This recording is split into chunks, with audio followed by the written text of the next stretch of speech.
Hey creatives, welcome back to my channel. Today I'm going to show you how to make a boring sleeve like this turn into a fabulous puff sleeve like this.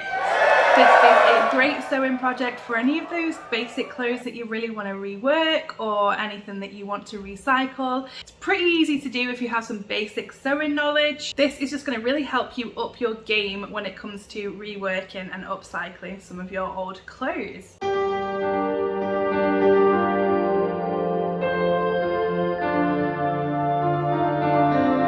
Hi, welcome back to my channel. I'm Sammy and this is Sammy Says Create, the channel where I do all sorts of DIY and creative projects and I bring you along for the ride.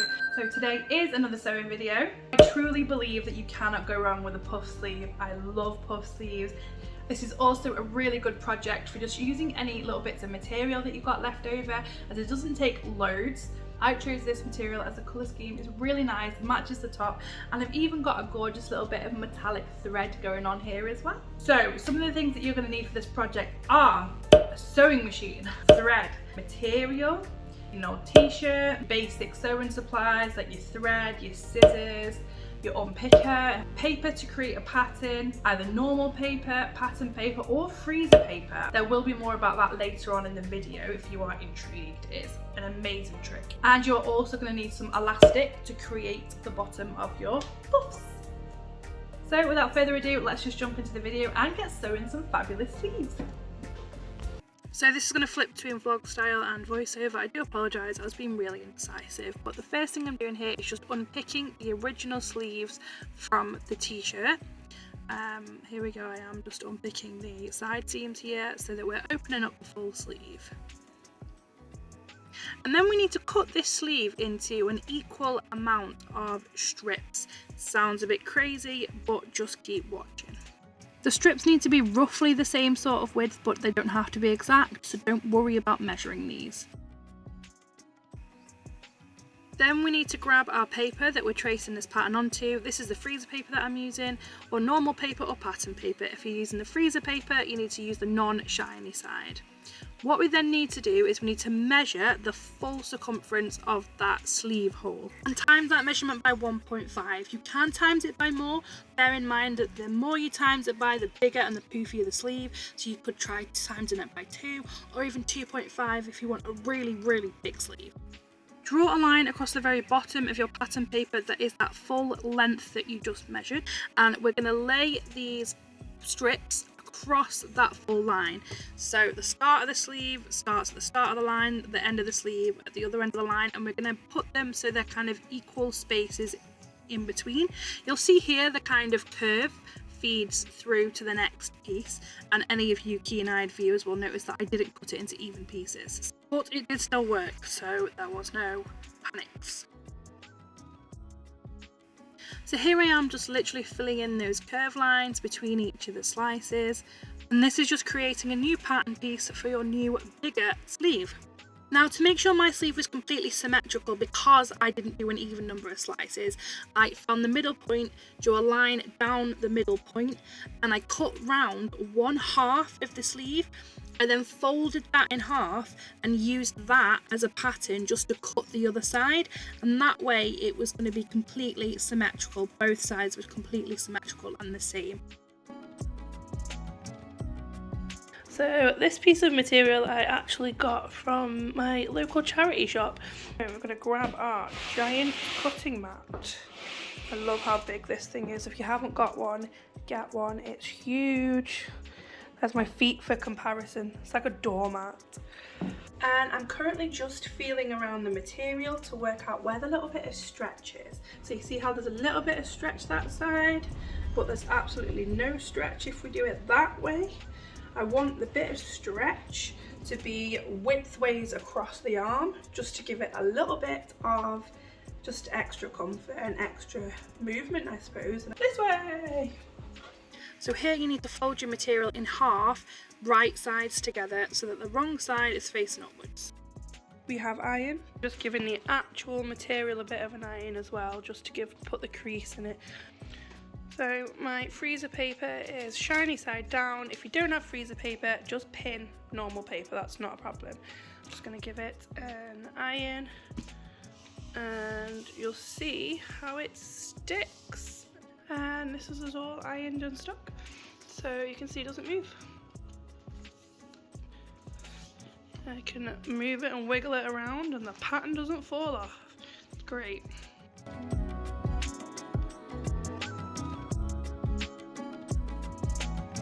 We've now got 2 sleeves, as you can see.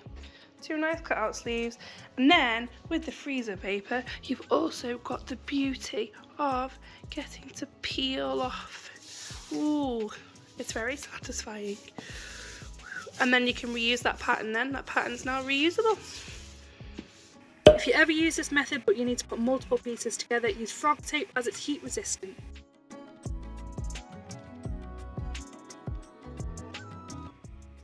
So here I made a start by overlocking that bottom edge just to make sure nothing frays.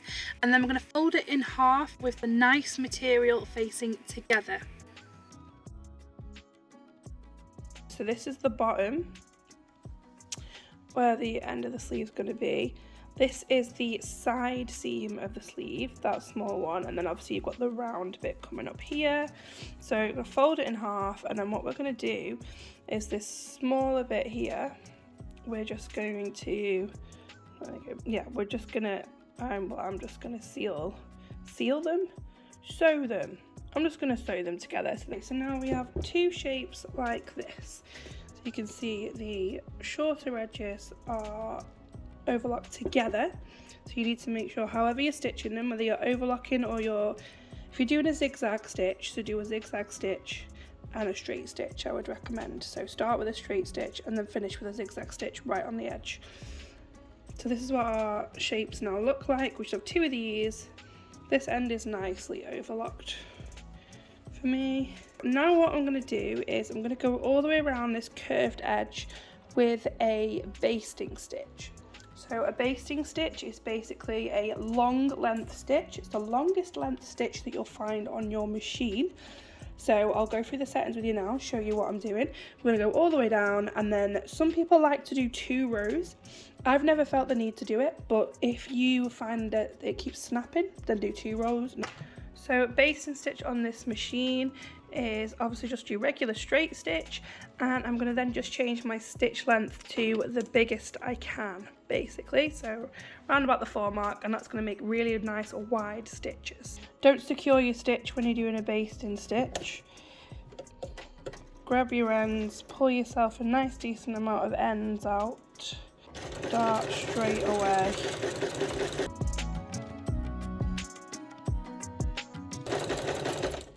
And then when we finish, we're just going to pull it, leave a really long trail.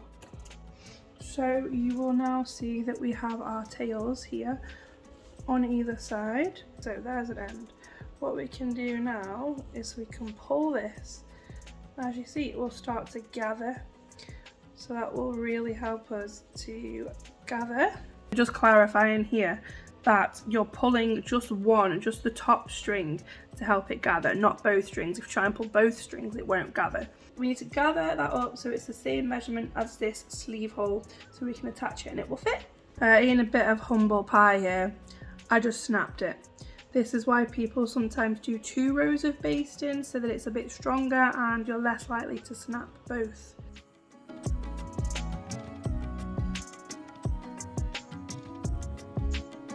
Once your gathering's the right length to fit in that sleeve hole, just tie off the end.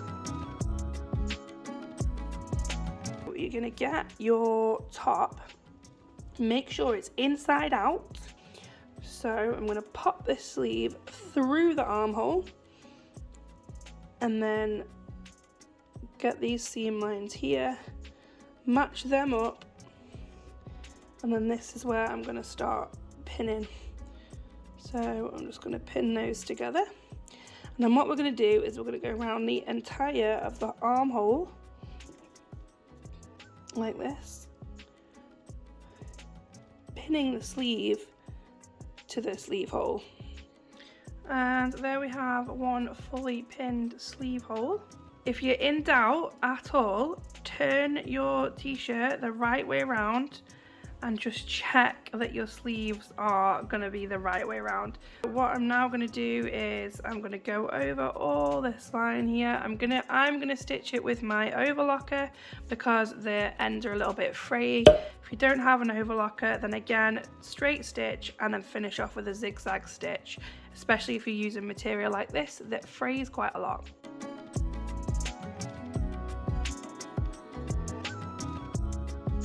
Just be careful when you're doing this, it can be really tricky. I can't explain how.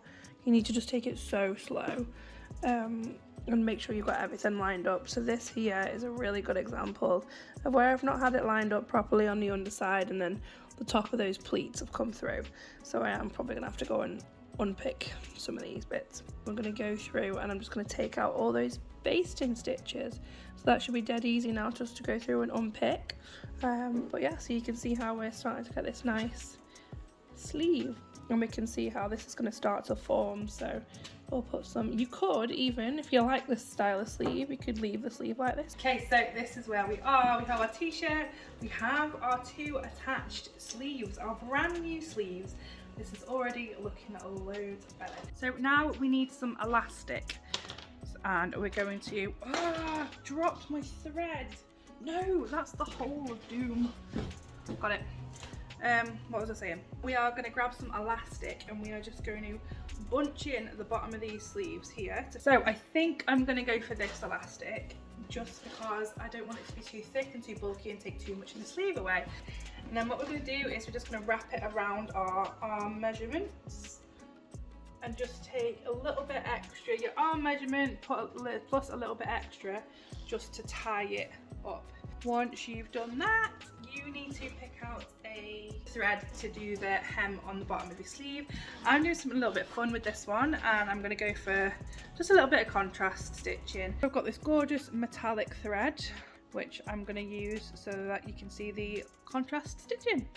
So we're just ironing in a hem. Just make sure that your space is big enough to fit your elastic here. And what we're going to do, we're then going to stitch a straight stitch all the way around the bottom of this to create our hem.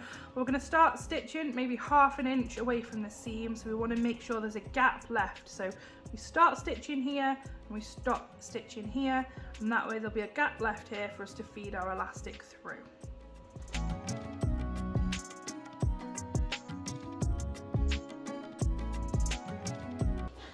So we're now going to take our elastic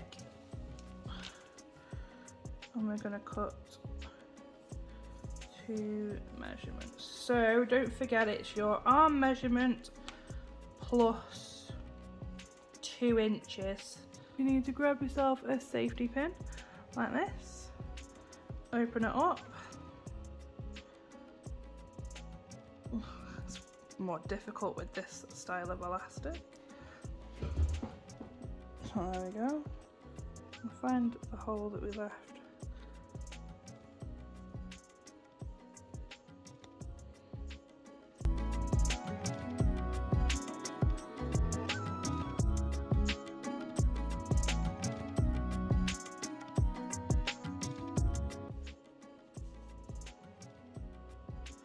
Pull the elastic through the other end, tie this in a knot, otherwise you can stitch it as well. If you're using flat elastic, not rounded elastic like me, you can actually just stitch straight across them to stitch them together. Trim those ends down, and there we have it.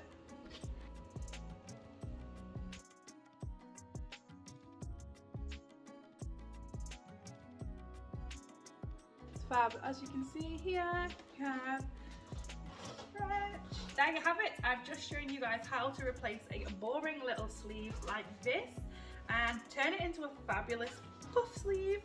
So if you've enjoyed this video, please do drop me a like and make sure you subscribe just to see any more sewing, DIY and creative content in the future. In the meantime, I found a couple of other videos that I think you might be interested in. See you in the next one. Bye!